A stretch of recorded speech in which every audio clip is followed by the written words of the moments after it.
We'd been driving around Texas for a while. Clayton, Tom, and I had recently graduated, so we had no destination.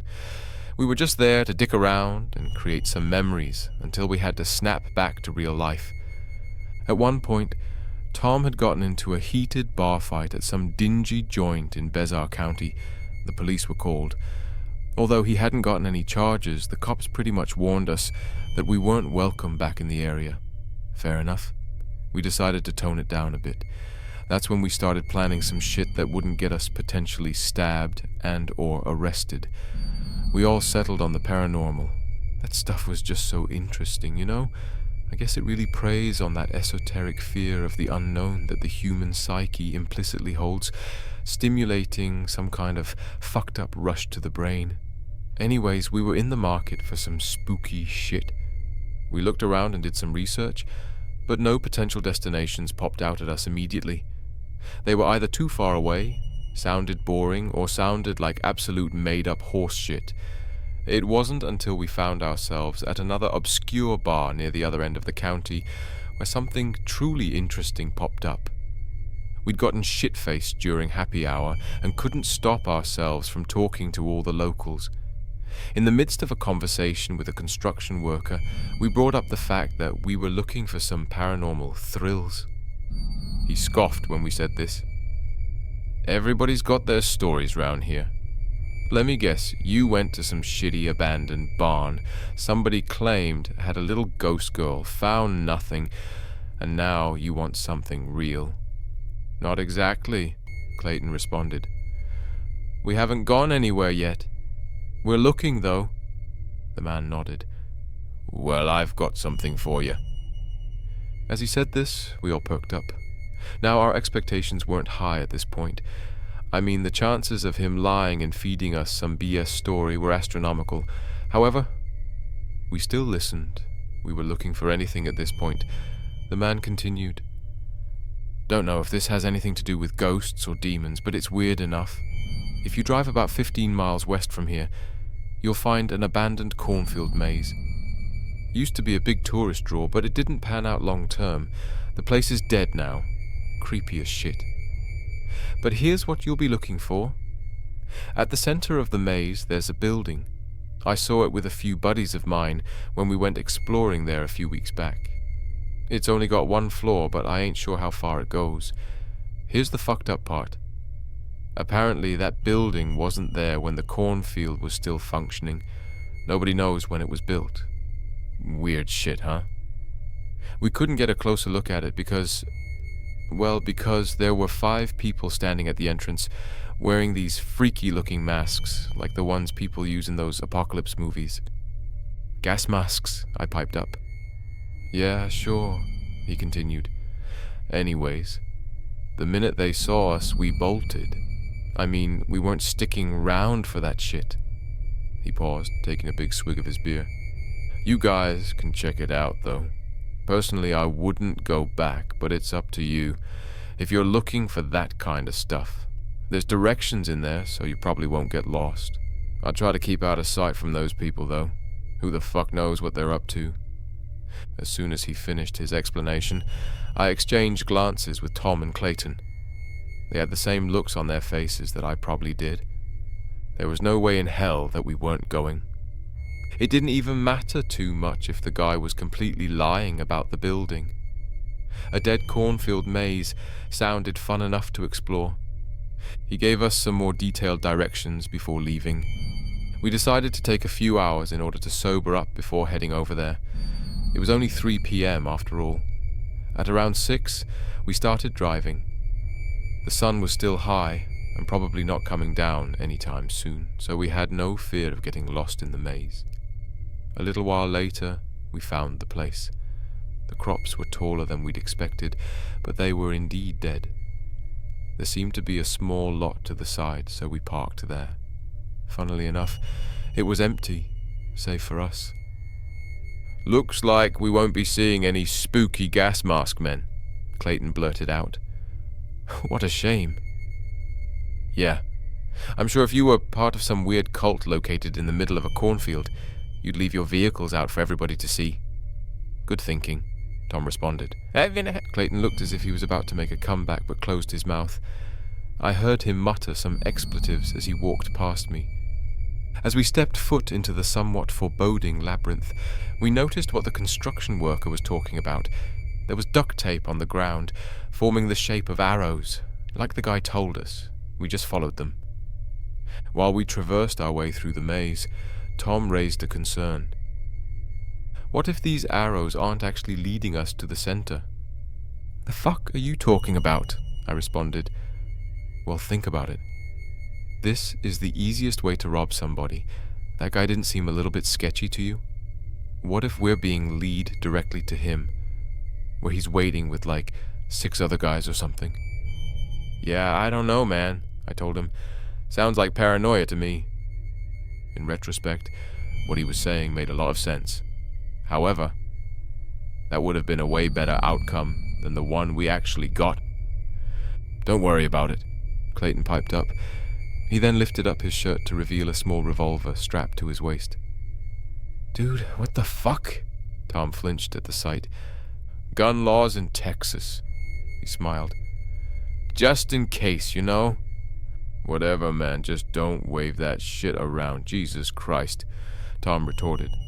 Although my own initial reaction was one of shock, I couldn't help but feel my nerves calm a bit, knowing that Clayton had the weapon. We followed the arrows for what felt like 10 more minutes before we finally reached a clearing. To our absolute bewilderment, a building was right there in front of us. Actually, calling it a building is kind of a stretch. There was only 1 floor, after all. It really didn't even look too big. Maybe the size of 3 convenience stores mashed together in a mess of stone. But as creepy as it was, there was nobody in sight, at first.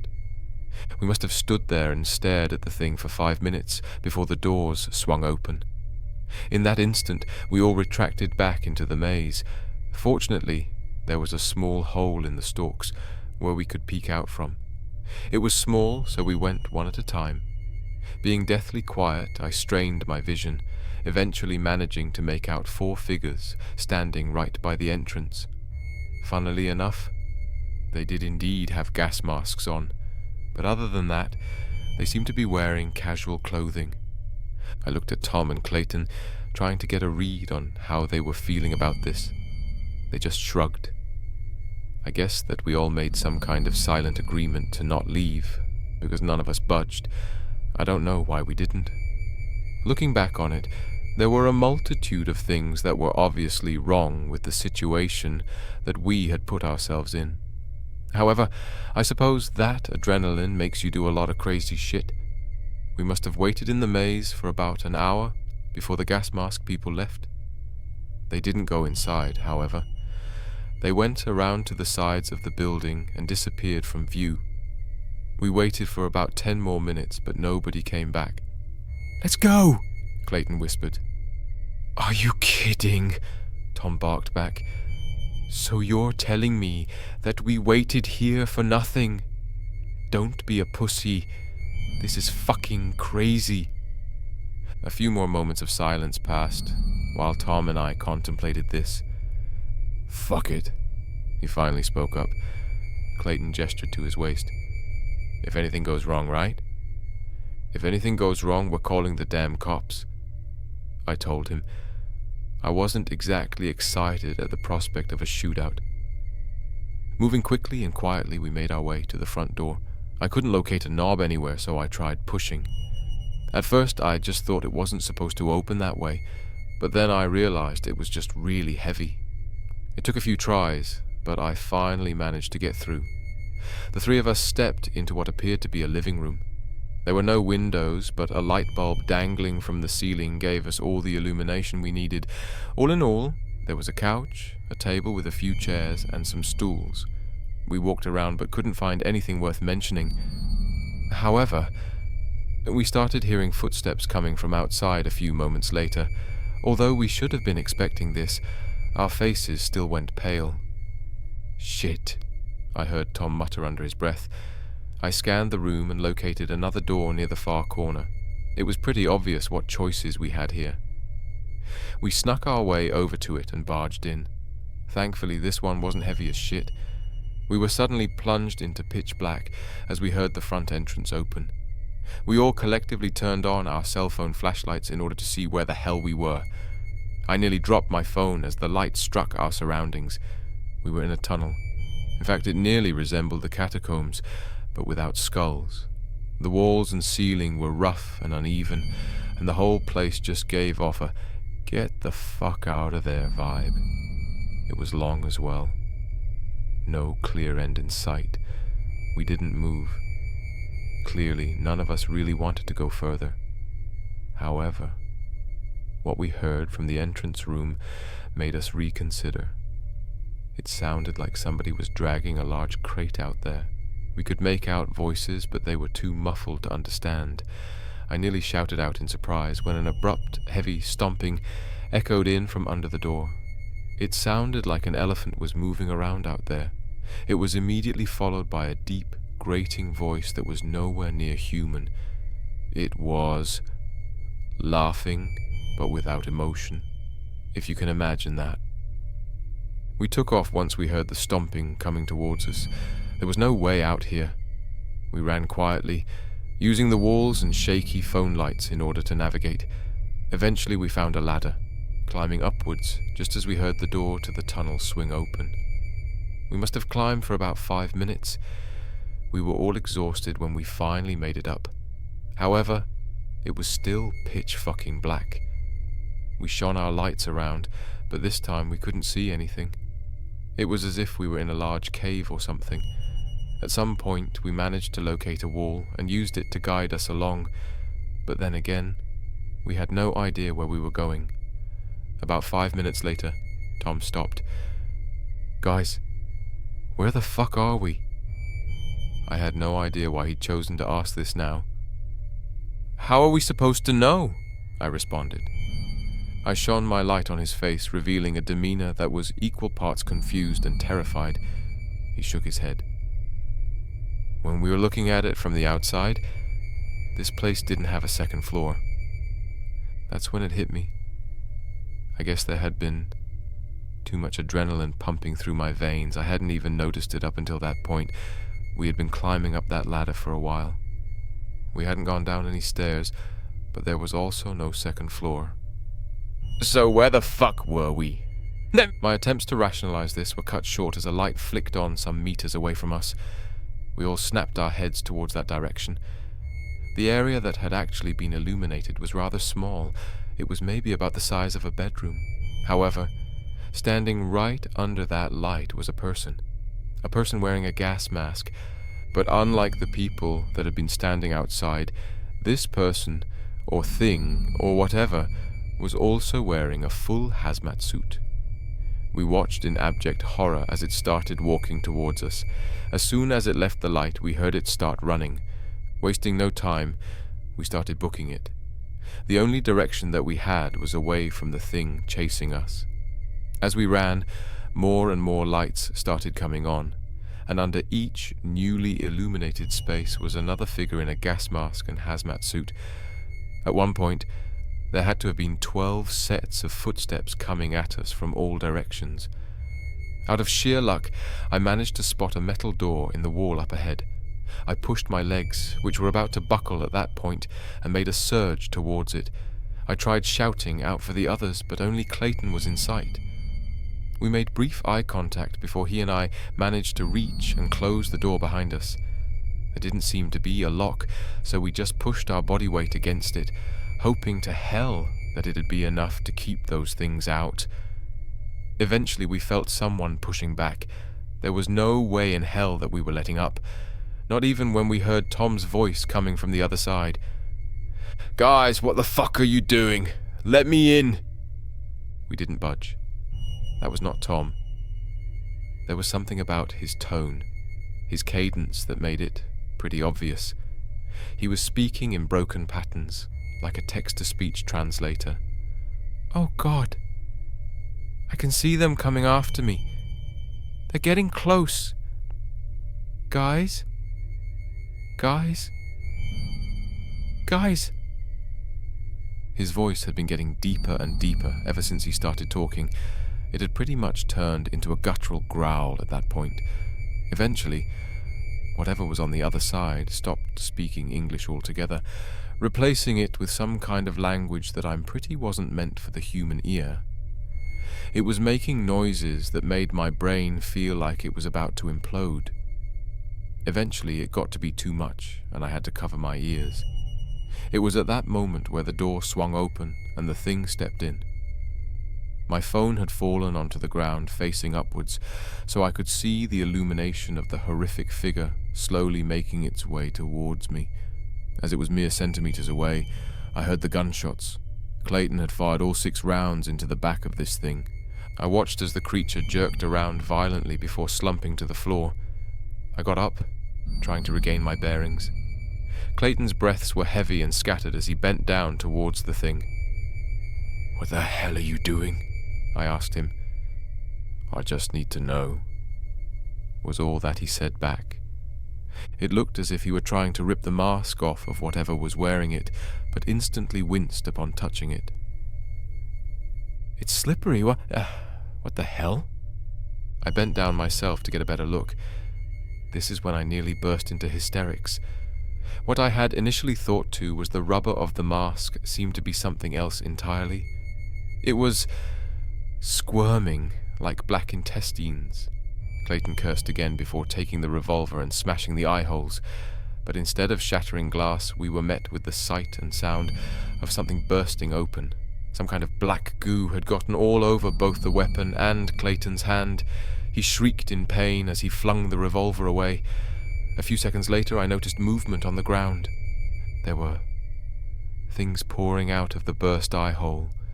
They looked to be some kind of dark insect with a multitude of legs. We didn't waste any more time. We started running. I can't say how long for. All I know is that once we started, we couldn't stop. Still trapped in the ever-engulfing darkness of whatever hellhole we had stumbled upon, the cell phone flashlights were our only hope of navigation. We made our way through what appeared to be a twisted maze of halls. At nearly every turn we took, there seemed to be more and more of those masked creatures wandering around. Whenever we saw one of them, we just took another route. Sometime later, we found steps leading downwards. At that point, it seemed like the best option. Before we descended, Clayton held out his arm and leaned against the wall, trying to catch his breath. That's when I noticed his hand. It looked as if he were wearing a rubber glove. I told him, and he just stared at it in dismal confusion. "What the fuck?" he exclaimed, before trying to take it off. However, it wouldn't move. He started freaking out, forcefully pulling on his fingers. I moved the light up close to it. I really wish I hadn't. He wasn't wearing a glove. No. His hand had become one. Well, partially anyways. The amalgamation of skin and rubber was absolutely revolting to look at. However, we didn't have time to deal with this. There were footsteps coming towards us. Without any more hesitation, we rushed down the steps.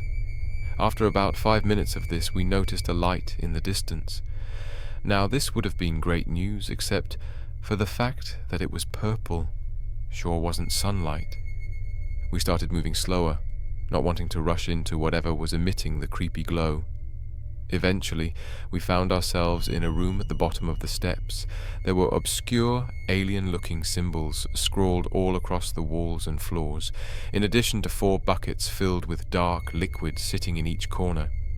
There was also one door on the other side, but the real story was at the center. Right in the middle of a room was what I can only describe as a purple void, a hole in the concrete that was devoid of time and space, a path to oblivion. I don't know how long I stared at the thing. All that I know is that I snapped out of my trance once a figure started emerging from it. It was another one of those gas mask creatures. The entity made a sickening shriek as it crawled its way out of an unknown reality and into ours. I turned around to see Clayton kneeling down in a corner. He was whimpering. I took a few steps towards him before he spun around to look at me. His face, it had changed. Half of it was still the same Clayton that I'd always known. But the other half, he was turning into one of them. The next few moments were a blur. I remember making a beeline towards the door and rushing through it. It led to another tunnel, and I had nowhere to go but forwards. After an ungodly amount of running, I was met with another door at the end. I pushed it open to find myself back in the first room of the building. I looked around, but nobody seemed to be there. I bolted out into the night. It was a bit disorienting trying to find my way back through the maze, but I eventually did.